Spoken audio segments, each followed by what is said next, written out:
अस्सलाम वालेकुम दोस्तों, मैं हूं जुल्किफ़ल ख़ान और आप देख रहे हैं बिन अकबर ट्रैवल्स का यूट्यूब चैनल। दोस्तों, विज़िट वीज़ा वालों को एयरपोर्ट से वापस क्यों भेजा जा रहा है, किन डॉक्यूमेंट्स की वजह से आपको एंट्री नहीं मिल रही, बोर्डिंग नहीं दी जा रही या एयरपोर्ट से आपको वापस भेजा जा रहा है। काफ़ी सारे जो हमारे पास इंफॉर्मेशन आ रही हैं और जो चीज़ें एयरपोर्ट्स पे पूछी जा रही हैं, आज की वीडियो उसके लिए बहुत ज़्यादा इंपॉर्टेंट है।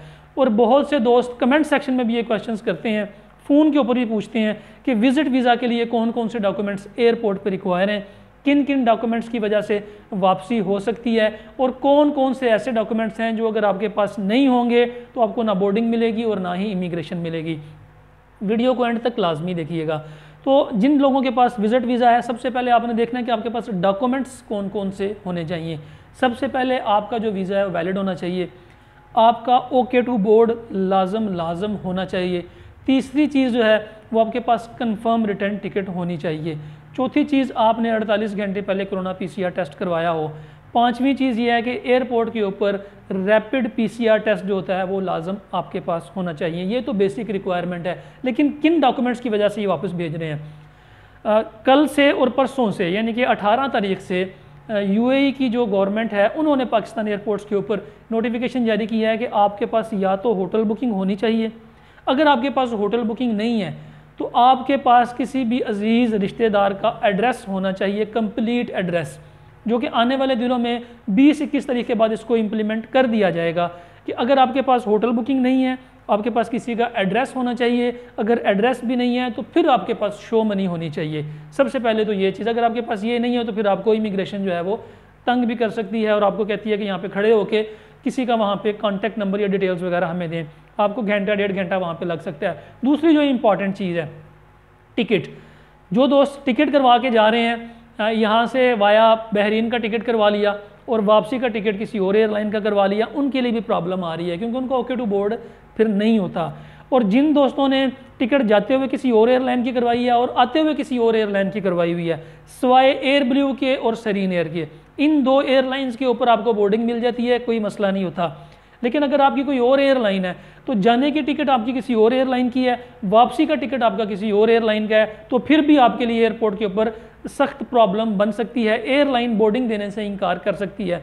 ट्रैवल एजेंट आपके पैसे बचाने के लिए, या फिर आप खुद कहते हैं कि हमें सस्ता टिकट चाहिए, तो फिर ट्रैवल एजेंट आपको जाने का टिकट किसी और एयरलाइन का बना देता है, वापसी का टिकट किसी और एयरलाइन का बना देता है, क्योंकि 90% लोगों ने तो वापस आना नहीं होता। वो कहते हैं हमारी वापसी का टिकट आप रिफंड कर दें।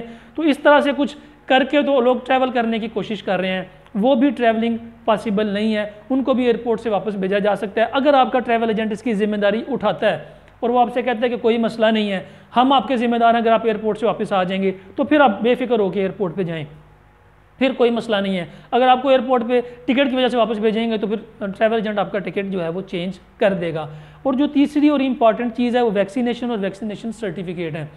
वैक्सीनेशन सर्टिफिकेट और वैक्सीनेशन जो है वो बहुत ज़रूरी है। बगैर वैक्सीनेशन के जिन्होंने सर्टिफिकेट लिए हुए हैं वो 90% एयरपोर्ट्स के ऊपर पकड़े जा रहे हैं। कैसे पकड़े जा रहे हैं? अब एयरपोर्ट्स के ऊपर एंटीबॉडी टेस्ट किसी ना किसी का हर फ्लाइट में से वो कर रहे हैं, क्योंकि पाकिस्तान के ऊपर शक पड़ गया हुआ है कि इन लोगों के कोरोना वैक्सीन सर्टिफिकेट जो हैं वो फेक होते हैं। तो फेक कोरोना वैक्सीन सर्टिफिकेट अगर जिस बंदे के पास है उसको भी एयरपोर्ट से वापस भेजा जा रहा है, बल्कि अब तो फ़ाइन भी किया जा रहा है। इसलिए इन मामलात में बहुत मोहतात रहें। अगर आपके पास इनमें से किसी भी चीज़ की कोई डॉक्यूमेंट वगैरह कम है तो आप लाजम इसको लेके जाएं। इसके अलावा दुबई एयरपोर्ट के ऊपर, शारजा एयरपोर्ट के अगर आप पहुंचते हैं तो बहुत से लोग पूछ रहे हैं कि जी हमें ICA की अप्रूवल चाहिए या नहीं चाहिए, GDRFA की अप्रूवल चाहिए या नहीं चाहिए विज़िट वीज़ा के ऊपर। तो जो लोग तो दुबई एयरपोर्ट पर जा रहे हैं, आपका वीज़ा किसी भी स्टेट का है, अबू धाबी का है, शारजा का है, अलैन का है, दुबई का है, अगर आप दुबई एयरपोर्ट पे जा रहे हैं आपको किसी किस्म की अप्रूवल की ज़रूरत नहीं है।